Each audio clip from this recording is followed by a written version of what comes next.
So, since you're here, I bet you're wondering how this is possible.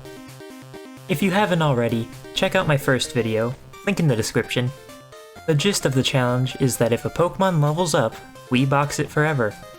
If they attack or get attacked in, say, a double battle after leveling up, we reset. Finally, we cannot get help through online or local communication features, or DLC. Last we left off, I beat Hop and was getting ready to fight Alistair.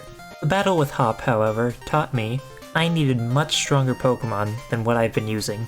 I went back to the wild area to catch the strongest Pokemon I could think of, being the big and bulky wandering Pokemon, such as Onix and Pangoro.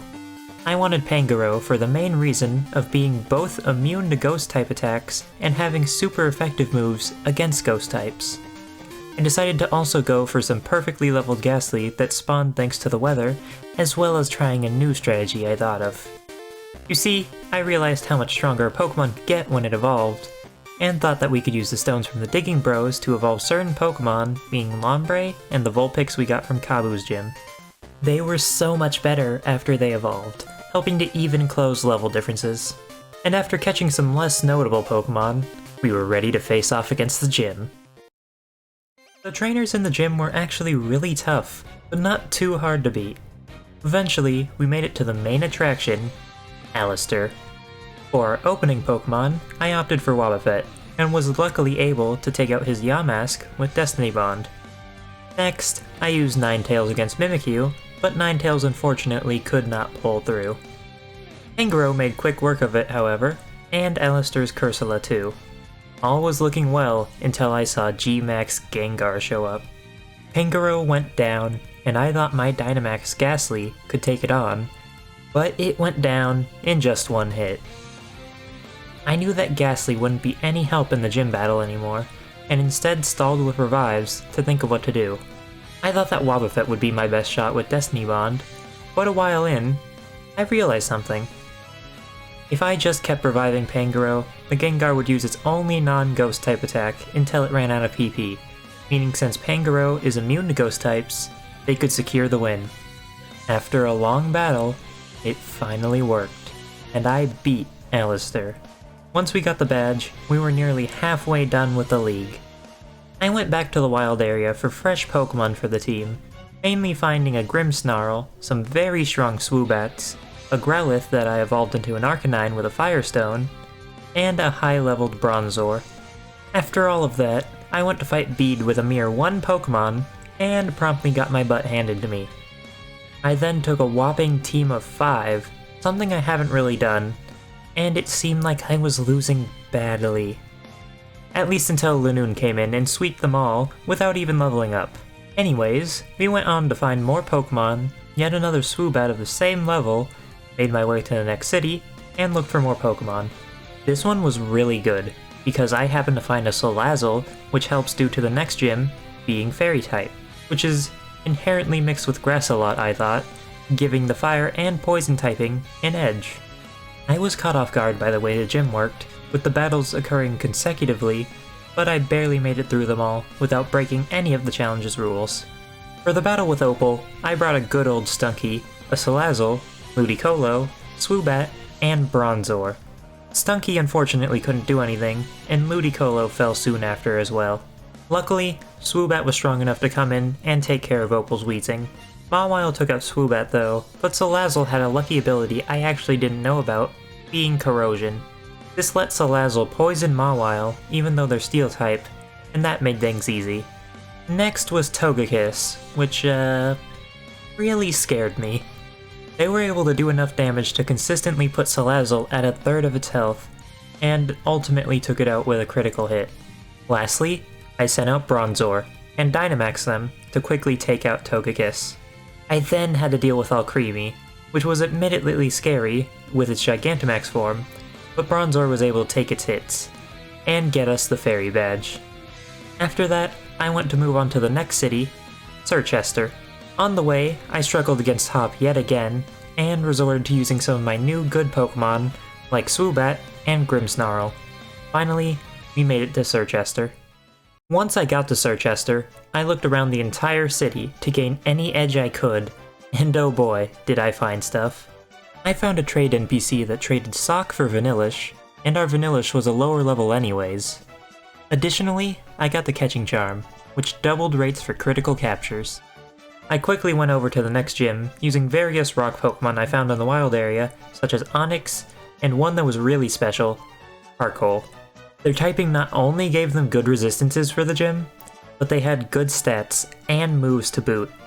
While I tried to minimize the trainers I fought, being unable to see in the end of the gym didn't really help. Once I got to the end, I wasted no time in taking a real powerhouse team to fight Melanie. I used some of my highest level Pokemon, being Krogunk and Sock, as well as Rhyhorn, Machoke, and Ghastly as our substitute for Stunky.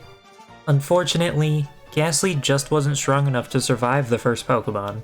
Machoke also wasn't good enough, being as they were both just quite underleveled. Krogunk easily took it out, but Frostmoth lowered its attack too much. By switching to Rhyhorn and then back to Krogunk, we quickly got rid of Darmanitan. Melanie switched to her Ice-Skew after that, which proved to be a little tricky to deal with, but Krogunk was able to beat them too. Lastly was Lapras, which was a rather tough Pokemon. It took out Krogunk, Machoke, and Krogunk but again.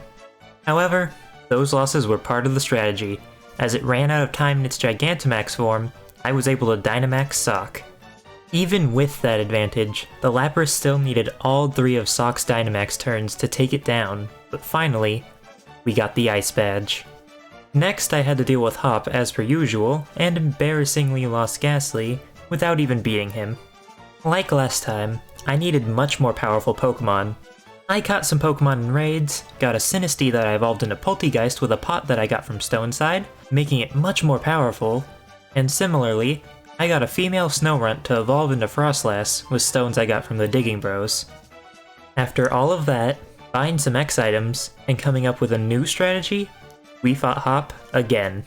His most dangerous Pokemon was Cinderace, with Pyro Ball, so I stalled him out with Revives, and had Stunky help deal with the occasional contact move. I did the same for his Snorlax, beat his final Pokemon, and went on with the challenge. I beat a Team Yell Grunt, got my Water Bike, and later found something insane in the wild area. When I say insane, I mean it was really strong, and that I was driven to near insanity. As you may know, we just unlocked higher level raids with our new badge, ones which have a big spike in difficulty, and our Pokemon are of course weaker than what the game expects. So, guess what I did? I spent nearly an hour trying to catch a 4-star Noivern, because they're really strong for what we can get at this stage of the game. Luckily, this paid off. Eventually we got to the next city, lost to Marnie, caught more Pokemon, came back, and barely beat Marnie. Then, I went into the city, cheesed the gym challenge by leaving to heal and change Pokemon after each trainer, and finally got to fight Piers. I spent a very long time catching strong Pokemon that could counter every single one of his. But it didn't really mean anything because Noivern basically sweeped his team. Yeah. So after that, we got another badge and got right back to work. I caught some of the huge heavy hitters in the wild area, like Steelix, with our new 55 level limit, as well as some raid Pokemon. I hunted for Pokemon to counter Dragon types, going to the Eye of Axew raid den of course for other Dragon types, where I caught some Sliggoo, named one Slugma, nice, and also caught a Rhydon shortly after, double nice. Lastly, I caught a Salazzle, specifically for Raihan's Duraludon. After that, I went to challenge the gym, got terrified about the double battles, beat them all, and went to Raihan. Thanks to Sliggoo, I made quick work of his first 2 Pokemon. Salazzle was able to poison the last of his team, even Duraludon due to corrosion. Salazzle sadly fainted right after, but Steelix was able to take hits and dish out damage too. Unfortunately, the Duraludon died to an anticlimactic Rocky Helmet death, and just like that, we got the last badge. Now it was time for us to make the final sprint towards the end. My game plan was to hunt for the best possible Pokemon in the wild area, and when I say best, I mean it. I hunted the raid dens for every rank 5 that I could find, getting a Runiclus for starters. I also found the best wandering Pokemon I could with desired typings, such as Corviknight and Vikavolt. I managed to also find many level 60 Pokemon, the very peak of what we could obtain, such as Abomasnow, Gallade, and the prize of the wild area, Tyranitar. Tyranitar is a pseudo-legendary with a very good typing, and of course, great stats. What shocked me about catching one though, is that a Shuckle almost 40 levels below it could take hits. I did plan to use Shuckles for the end because of this, but couldn't afford to do so. Another Pokemon that I caught, a lot of at that, was Gyarados, and they were plentiful. Gyarados had Intimidate, which is a very consistent ability, as well as covering water and flying types. Plus, they're just really strong. In the end, I had several Gyarados, a Conkeldurr, 2 Tyranitar, Runiclus, Gallade, Corviknight, Gengar, and even more. Was all of this still enough? Well, after stocking up on X items and healing items, it was time to find out. I started to make my way down the icy path to the end, using a Gyarados and my near level up Pokemon to clear out the trainers, with none of them really proving to be an issue. After all of that, I was ready to face off against my first opponent, Marnie. The team I took consisted of a Wobbuffet, Centiskorch, Corviknight, and Runiclus. Surprisingly, Marnie didn't prove to be a big challenge, even with only 4 Pokemon. Corviknight was able to carry most of the heavy lifting, and then I stalled out Marnie's Gigantamax, and beat Grimmsnarl with Centiskorch. For the next battle, I took some high-level Pokemon, even using Frostlass instead of Wobbuffet, and bringing one of my level 60s, being Gengar. Unfortunately, I prepared for the wrong trainer, expecting Bead. Luckily, Hop was still able to be beaten with this team, just not as easily as I'd hoped. The first round matches were admittedly super easy, and the trainers didn't even have as high of level Pokemon as me. But don't worry, things did not stay that way. After that, we did a menial task to progress the story, where nothing eventful really happened except the Olina fight. For this fight, all I brought was Wobbuffet, Runiclus, Gyarados, and a Tyranitar. Wobbuffet unfortunately couldn't do anything, but luckily I taught my Gyarados Dragon Dance. I had no worries because of the levels of our Pokemon, and the fact it was so hard to level up Tyranitar, so I set up with Gyarados, and only lost Runiclus to level up. Next, we moved on to the semifinals. Now, for those that don't know, this was when Bead made his reappearance, and is the first fight of the semifinals. I was able to take out Bead's first Pokemon with Frostlass, making winning a whole lot easier. I brought a lower leveled Lucario along too, so I might be able to use Final Gambit, but unfortunately they were too low of a level to even get the chance to use it, and just became switching fodder. Gengar was able to take out his Gardevoir, and bought me enough time to Perish Song Rapidash, as well as revive Lucario. Tyranitar managed to take out half of Hatterene's health, yet died due to the type disadvantage. Switching to Lucario did however let me fully heal Gengar, and take out the Hatterene. After that, I fought Nessa, and unfortunately lost. This was actually my first loss to any gym leader, so that sucked. But anyways, I came back with a team of 5, which isn't something I did often. I brought some of my strongest, and didn't bring any that were as low of a level as I normally would. Frostlass took down Nessa's Golispod with ease, and even Mr. Mime was able to get a 4 times effective hit on her Pelipper, leveling itself up. Tyranitar took out Seaking in 1 turn, but also leveled up, meaning there went my strongest on this team. With proper setup via Dragon Dance, Gyarados was able to beat Barraskewda pretty easily as well, and then came the big problem. Nessa's Gigantamax Dreadnought is what I lost to last time, and I used the same Pokemon to take it out as my first attempt, Aegislash. I was being reckless and attacked before setting up, and got down to 3 health in a sandstorm. Luckily, they're a Steel type, so that's not a problem, but I didn't think about that. I took the time to revive Gyarados to lower Dreadnaught's attack with Intimidate, causing Aegislash to faint, but I fully revived them right after. Since Dreadnought wasn't Gigantamaxed anymore, and Aegislash was back to full health, I played it safe and properly set up, and beat the Dreadnought. After that, I realized I was low on Pokemon, and wouldn't have enough for the rest of the battles, and went back to the wild area to get another Aegislash, a Flygon, a Gengar, a Haxorus, and a whopping 3 Gyarados. Unfortunately, there weren't any Tyranitar, but Haxorus is still a pretty good pseudo-legendary. For the next fight with Alistair, I took a strange team, with 2 Pokemon that were close to leveling up, as well as both a Stunky and a Wobbuffet. Now, I didn't pay attention to the brackets and actually brought a fighting type to the battle. To put it bluntly, this team was pretty poorly made. Surprisingly, however, my Sliggoo, which was near level up, actually put up a really great fight. As per their nature as being part of a pseudo-legendary line, they didn't level up right away, and even took out one Pokemon while doing a ton of damage to another. After that, everything was basically left up to Aegislash. Luckily, I've been well stocked on X items for this entire part of the challenge, and boosted Aegislash's special defense like crazy, and used Sword Stance to help guarantee kills.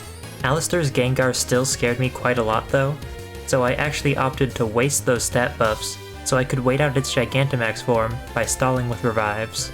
Eventually I switched back into Aegislash and buffed it again, then finally Dynamaxed. Horrifyingly, the Gengar both put it to sleep during my Dynamax and nearly killed Aegislash, but we pulled through and pushed forward. After that, I needed to beat Raihan, and took some of my very best, almost all for the purpose of countering Dragon types. His Torkoal was super easy to beat, and just took a Destiny Bond from Frostlass. I taught one of my Gyarados Ice Beam so I could hopefully push through Raihan's team with them, but his Goodra had other plans, one-shotting it with Thunder. Flygon was able to avenge Gyarados and beat the Goodra, and I revived Gyarados while I was at it. Raihan's Turtonator was actually incredibly easy to beat because it only used Sunny Day and Shell Trap, and I had Gyarados keep using Ice Beam. His Flygon was also easy thanks to Gyarados, but it did level up after that, leaving me with few options for Duraludon. However, one of those options was Abomasnow, which was perfectly ready to take it on. After waiting out its Gigantamax like usual, Abomasnow did a lot of damage to it with Max Hailstorm, its Rocky Helmet, and anticlimactically taking it out again with Weather this time. Soon after, we got to the part right before the champion fight, where we had to get past Chairman Rose to stop Eternatus. For Rose, I took out 4 whole level 60s and a Wobbuffet. I brought a Dusknoir along, and it absolutely pulled more than its own weight. I taught it Fire Punch because fire types are something we've been severely lacking, and all of Rose's team were weak to it. Of course, Dusknoir didn't last the whole fight, but with the rest of the team being top-notch, it was an easy battle. Now, the only thing stopping us from fighting Leon was Eternatus. I only brought 2 Pokemon for the fight because I knew there was just going to be a raid-style battle, but I did however forget about the fight beforehand. This was still an easy fight because Eternatus is a Dragon type, and I brought Abomasnow. The raid battle wasn't hard to deal with because it was basically scripted, and the other 3 could do a ton more damage than I could. In the end, I threw the mandatory Pokeball and caught ourselves a Legendary, which of course we were going to use on Leon. After a lot of dialogue and cutscenes, we were finally there in the finals, able to fight Leon. For the first time, I used a full team of 6 in order to hopefully win. He opened up with Aegislash, and I chose Gengar. Unfortunately, I thought I would survive a hit and went for Perish Song rather than Destiny Bond, but it one-shot my Gengar. I sent out Haxorus, which I taught Shadow Claw, and got rid of Aegislash quickly. Leon then sent out his own Haxorus, which was just a few levels higher than my own, so it was able to outspeed and kill ours. Eternatus was however much faster, and I was able to take out Haxorus too. Leon's Rhyperior took out Eternatus as I revived our Gengar, and this battle was turning out to just be one kill after the other. Since I knew for sure Gengar was faster than Rhyperior, and that Rhyperior was super strong, I Destiny Bonded to get it out of the way. Next was Leon's Dragapult, which I unfortunately sent out Gyarados for. Gyarados did die in one hit because of Thunderbolt, but I was able to revive Haxorus. I buffed up Haxorus' special defense and was able to beat Dragapult, but it left Haxorus at low health, and I opted to revive one of my Gyarados for Rillaboom. This Gyarados I actually had no Hurricane and hold a Sharp Beak, just to deal with Rillaboom. Even though Rillaboom did knock off the Sharp Beak, we had somewhat of a type advantage and lived long enough to take it out. Finally, was the grand finale, Leon's Charizard. The reason I brought 2 Gyarados was so that I could lower Charizard's attack and also have some good water types. The Gyarados not only did lower its attack, but were able to wait out a lot of its Gigantamax form. Now, it was the time to bring out our trump card, Tyranitar. As we Dynamaxed and used Max Rockfall, I felt the sense of relief as Charizard's health dropped to 0. Finally, after nearly 55 hours, we won. I proved that it was possible to beat Pokemon Shield if your Pokemon died after leveling up. With that all done, you have no idea how happy I was. This challenge took me months to finish, and I hope to do stuff like this in the future. Just maybe not for a while. If you want to see me do that, or whatever else I do, why not subscribe so you won't miss it? With that all said, see you next time.